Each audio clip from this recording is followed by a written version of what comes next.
Assalamu alaikum wa rahmatullahi wa barakatuh. Dear sisters, it's been a while since Azra and I came together to talk about certain topic, and today, as we promised last time, the topic is punishment versus discipline. And this topic is very confusing for many. Why? It's because a lot of times, parents think if you discipline, that is a form of punishment, or some actually use punishment and think it's discipline. So, we're here today to talk about this. Azra and I are both homeschoolers. Azra goes a little bit beyond that. She has her own, like, homeschooling center where she helps homeschooling moms just ease things out and take care of the education of their children. So, mashallah, tabarakallah, she has so much to put on the table. Azra, assalamu alaikum. Walaikum assalam wa rahmatullahi wa barakatuh, Seniha. I'm glad to be here, as always. And the topic is super interesting. Yeah, definitely, definitely. I'm pretty pumped about this one because as a parenting coach, I see a lot of you know, people disciplining and then they feel guilty. They think it's a punishment, or people just kill it with punishment and think it's a discipline. And, people need to step back aside and just see, what is the difference between punishment versus discipline? And I really would like to start, Azra, with you because you have a center and you have been educating children for a really long time. So tell me a few things. Tell us a few things about, when you enroll parents and they enroll their children, what are some things that you see that you could help parents who are listening right now to hopefully, inshallah, apply it on their daily basis so they can be the parents they want to be? Yes, definitely. As we said, always parenting is connecting with education. If you are a homeschooler, definitely, even if you have kids at school, that's going to reflect your attitude towards, exactly this topic, discipline or punishment is going to reflect in the education field also. Yes, I've been working a lot with parents, of course, homeschoolers, and I've been seeing different attitudes of the parents, how they process, let's say, competition, right? How parents teach their kids to go through the competition, or how they explain to kids when kids are not doing very well at school. So that attitude of the parents reflects on the kids. And many times, I mean, probably many parents are not even aware of it, right? Subconsciously, they are teaching their kids to have a little bit, I would say, like not correct attitude towards the learning, and how to deal with when students are not doing very well at school. So you'll find many parents that will always find something in environment, something in the school, or community, to blame for the when student is not doing very well. Mostly, you probably aware of it. Many parents, they're blaming teachers for when your child is not doing very well at school. They will say maybe it's teacher's fault, she didn't explain to you very well, and so on. We as a parents, we can't deal with that in one positive way, and to teach our children to say, okay, maybe this lesson was a little bit harder, or you didn't do very well on this test, but if you work harder, you will do better on the next test. So teach kids to take responsibility for their actions, to understand that not every time we're going to be best, not every time we'll get A's. So we can cope with that, and understand if we put more effort, we'll be better later. So yes, that will be like a little bit introduction to it, how relates your parenting style with with the way how you educate or help your children with their school. Yeah, yes, subhanallah. It almost reminds me how if you go to a park and the park is probably for younger children, like 2 to 6 or 2 to 8, and then you observe these parents, and oftentimes the child is just like climbing on one ladder, and they're like, "Wow, yay, good job!" The praise is over the roof. And I guess when you think about it, it all starts from like really, really young age. And, it used to be that, people were thinking more collectively, like, what do we do to contribute to the society? But now we are becoming so individualistic that, you want to kind of spoil your child and, without even thinking about the side effects. And hate to say this, but one of the side effects of raising your child thinking that he or she knows everything, he or she is good at everything, it actually makes the child more arrogant when they grow up. And then parents think about why are they so arrogant, or why do they think they can do everything? Why do they think they're entitled? And it goes down to very early childhood is how you dealt with successes and failures, right? What would you say about that, Azra? Yes, definitely, definitely. If we think about the, disciplining them or correcting them or, saying the things the way they are as a punishment or something negative, right? If we every time, whatever our child does, we always say, great job, right? Even the child knows, oh, that was not that really great job, or I didn't do very well, right? Mhm. What are we teaching a child by saying every time, that was the great job? That's number one, right? And number two is the kid is not getting any feedback. And Mhm. the way we learn is by getting a feedback from the environment, right? From like if you are at school, for example, you have to get a feedback from your teacher in order to know where do you stand, how you doing, right? So if every time a child gets a great job, that child does not have any feedback, so he cannot actually learn and grow. So we are doing actually a mistake with that, thinking that if we correct the child, if we say maybe was not the great, but was good and could be better, and next time if you put more effort, it will be better. So if we are first of all honest and share that not every time is going to be a great, then the child also gets a feedback. Many times, probably you're thinking of mothers, right? I mean, fathers are doing the same thing, probably, but more mothers because we are more emotional. We kind of want to protect our kids from any emotional, uh, you know, let's say, like if they're sad, if, we don't want them to feel sad or to be emotionally hurt. So many times we are doing actually opposite. We are doing little damage on the other side, right? Yes, subhanallah. The moms are, I guess, more guilty of this because, also we are always with them.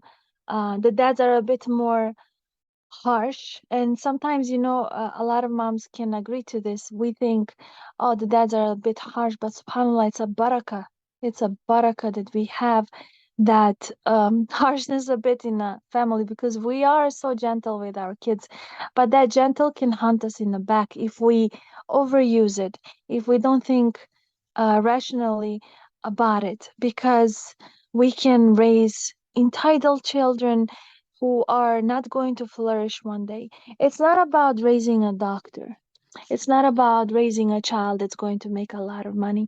It's about raising a human being that's going to contribute in a society without thinking that he or she is entitled.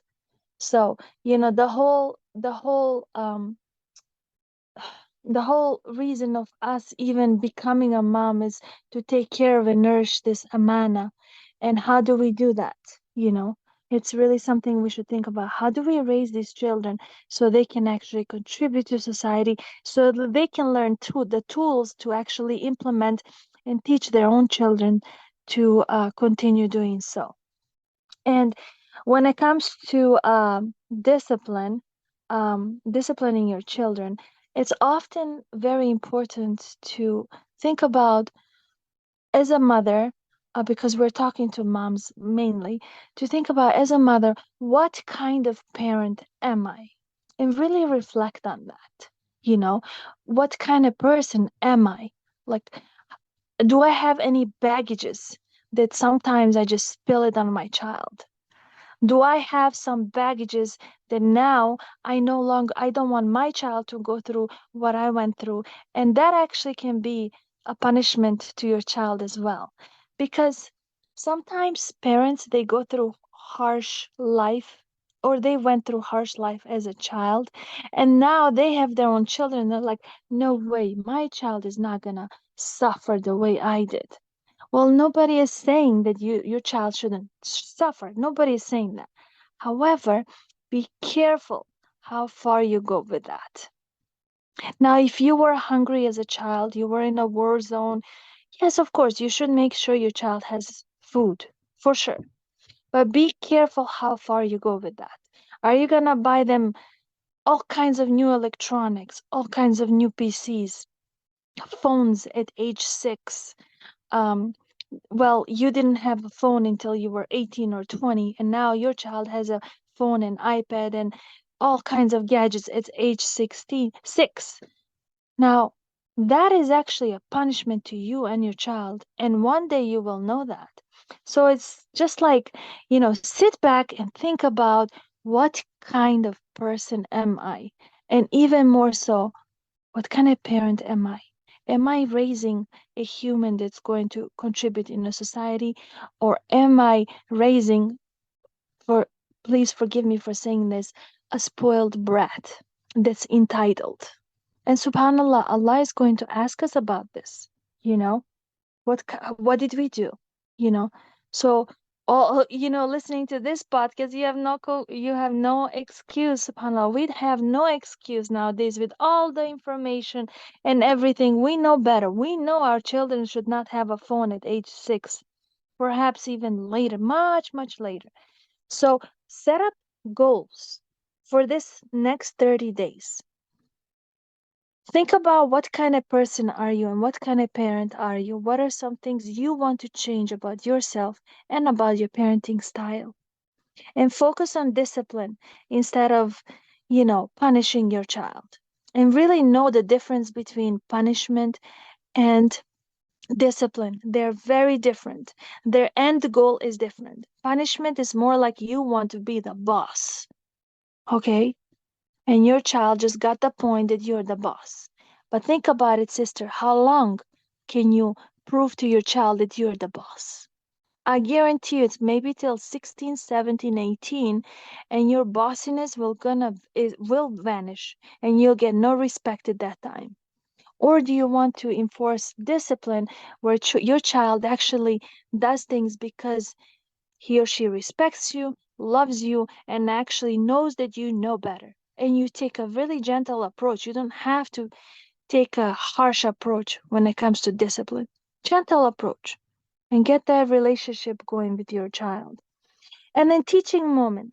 Anytime you're calm, your child is calm, sit down with your child and use your teaching moment and any skill you have to implement anything educational into your child. But remember, you have to be calm and your child has to be calm. And then long-term behavior. If you have any behavioral issues and now your child has it for a while, well, think about yourself, change yourself, and slowly turn into your child and help your child be better. But again, it goes down to, we do not want to raise our children as entitled children. As when we put them in sports, they don't hit the hoop, basketball hoop, every single time, and we're just cheering. Don't cheer all the time because there's nothing to cheer about. This is very harsh, but it's true. If your child doesn't hit the hoop, there's nothing to cheer about. But when he comes, you can interact with your child and just let them know, oh, yeah, I was a kid too. I didn't hit the hoop, but I kept trying, I kept trying. Sometimes I would hit a hoop. And it's about playing, it's not about winning all the time, you know? So your child doesn't think that, oh, I didn't hit the hoop, but you know what? Like Azra said, maybe the hoop was crooked, maybe my shoes were wrong. Mama, you need to buy me new shoes or whatever the reason could be, but never on your child. Because there's nothing wrong to tell your child, hey, you just gotta work a little bit harder. I think I talked a little bit too much, but that's, this topic can go on and on. Like we can actually have few days to talk about just this topic, but those are just few things that I wanted to cover, I guess. Yeah. Yes, no problem. Yes, as you said, this topic it's really connected to many things, and how to you already answered that question, like how to distinguish between the discipline and punishment. Punishment is, and a child will understand it as a punishment if we say you just like, oh, you can't have this, right? And the child asks why, just because I said so. That's a punishment. Then the child will understand this is a punishment. How will that, the same situation, how will become a discipline and a feedback is if we take, yes, a little bit a better approach and explain to a child why he can't have it. And after we explain, no, you can't have it and I can't give it to you, and we explain the reason why, then we stick to what we said. And child, I know it at beginning is going to be hard, because kids will say, please, please, mommy, please, please, because they know moms are moms. But you have to stay still, you have to stay strong in your decision. So you will teach, by the time you will teach your child to understand when you say no, it's no. And they will understand mom has a reason for saying no. And you're free to explain this is because your safety reason, because I want you to be healthy, because I want you to grow, and so on. And then the child will understand. So we will make the situation that might be seen as a punishment, it will become a discipline, right? If we like also add explanation and we, stay with what we decided. Because if we, after we say no, then we say yes, what actually we teaching our children is they will subconsciously understand that, oh, after she says no, I can make her to say yes. So what I need to do, I need to manipulate her, and be, bother her until she can't take it no more, and then she's going to say yes. Kids Mhm. are very smart, they learn fast. So if we do that, then they will learn through the process, they will learn how to manipulate. So later on in their life, they will also apply the same strategy, trying to manipulate instead of trying to work hard. And as you said beautifully, how Allah subhanahu wa ta'ala created the family with mom being very emotional, caring, and the men, husbands being rational. We need this balance between emotions and rational, right? We need to think about it, what is going to be beneficial, because on the end of the day, we want our children to be healthy individuals and have these strategies and ways of going through the life that's healthy, that will bring the benefits tomorrow, not something they will suffer because of that, right? So Yeah, subhanAllah. Yeah, you said it right. We have to really incorporate, we have our fitra, women, we women have our fitra and men have their own. And then we have to implement that in our children. But nowadays, everything is messed up and people are confused. But then if we go back to our fitra, it becomes very simple. There's nothing wrong you being emotional. Allah made you like that. It's a barakah. because the way we care for our children is special and they need it. They need it. But at the same time, um, children will try to milk it, if I can use this word for lack of a better understanding. Just, they will milk it and try to get out of it as much as they can. So if you're a mom that, you know, is a discipline, you discipline as a mom, but at the same time you fall off short because sometimes they nag, they cry, they make you feel guilty, and then you just give in. Well, I will tell you that you won't be happy in a few years, especially when they become teenagers, when they actually start to argue. Discipline should be taking place at a very young age as well, and be consistent and do not give in. Yes, it's hard, as Azra said, Sister Azra said, but at the same time, it pays off one day. When they're teenagers, if they may ask about why. Go ahead and look up the information. Why? You can do research together, and you know what? Close the book. It's that simple. But if you just allow your child from young age to nag and you give in, then subhanallah, you are opening a door to a big disaster. And I have come across many, many parents where they are now in their 60s. Um, and subhanallah, when I ask them, because I love talking to this age group so much because their children are all older, and I would ask these moms, and oftentimes they have two regrets. Most of these moms, number one is they say, I work too much and I didn't pay attention to my kids. And another one is, I used punishment instead of discipline. So I don't know, I didn't get into deeper with them. Why did they use punishment? But instead of discipline, maybe it's lack of knowledge. Maybe they're just so exhausted after work. I don't know for sure. It's something I will definitely look into in the future. But imagine being 60 years old and you have regrets. Like, oh man, I should have been consistent with my child. I should have used discipline instead of punishment. When they did something wrong, I shouldn't have just said because I said so, or, put them on timeout without any reasoning, or even, hit them. Instead, I should have provided information so I can educate them so they know why they shouldn't do it. One example is this is personal. We have a friend that she has one child, and her child eats a lot of candy, a lot of candy. Subhanallah, this child actually doesn't eat a lot of food. And I think it's because she has access to so much candy. So this child was at my house and she brought a bag full of candy. This candy, by the way, is not something that we allow in our house at all because it has food coloring, and the food coloring is very dangerous, especially for children and their brains and their daily activities, because the side effects of those food colorings are crazy. And I sat down with this little girl with her mom's permission, and I was like, would you like to do some research on these food colorings that's on this candy? And subhanallah, I sat down with this girl, and we did some research on food coloring and candy and bad sugars and good sugars and what she can substitute.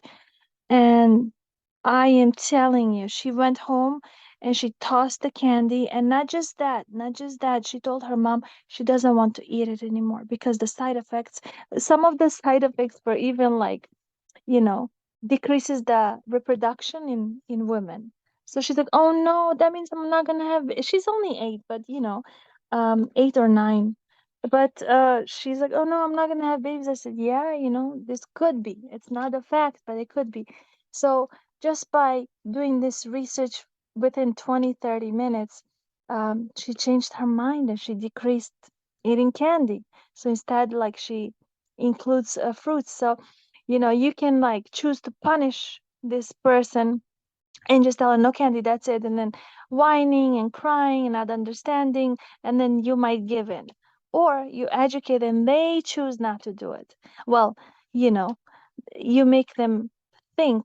so they actually make the right decisions. SubhanAllah. Yeah.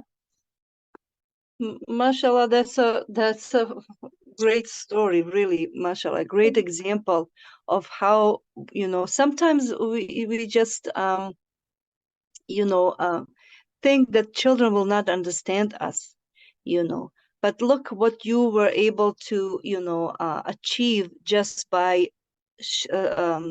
talking to this little girl, sharing the information you have. And many times kids will just, surprise us with how strong they are when they decide something, they don't want to do that. So beautiful, beautiful example. And I think with the question you had, like why moms use punishment, I can maybe share from my own experiences. I think every time when I'm frustrated and can't explain or don't know what to do, I just use punishment. And I use this card as like I'm your mom, and this is what I, you know, you're gonna do as I said, because I don't know how to deal with this situation. But even, later on, when my kids, like, were older, a little bit older, I just figure out to, just to honestly talk with my kids, and many times they help me, and there was really no reason for actually punishment. Children can understand. We should try to explain to them, share with them what we know, why something not healthy. Yes. So, Mhm. as you said, discipline will pay off, definitely will pay off.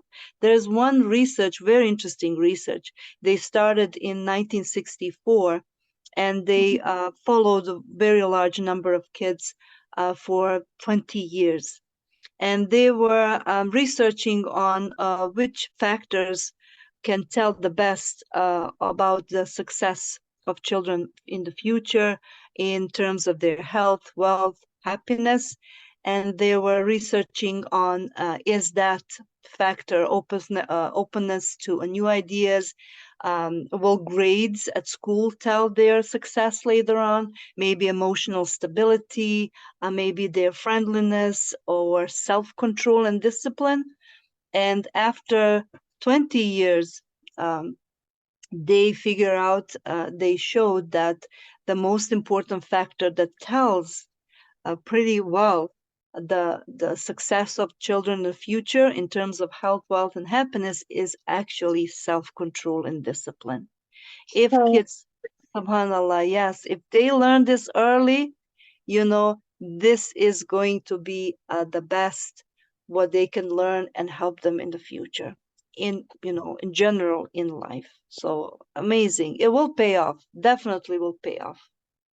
yeah, exactly. I mean, it's very, very hard work. But think about it, it's like hard work for 15 years. And then you can, I mean, we're never gonna rest. We're, as moms, as parents, we're always gonna be on that mode of parenting.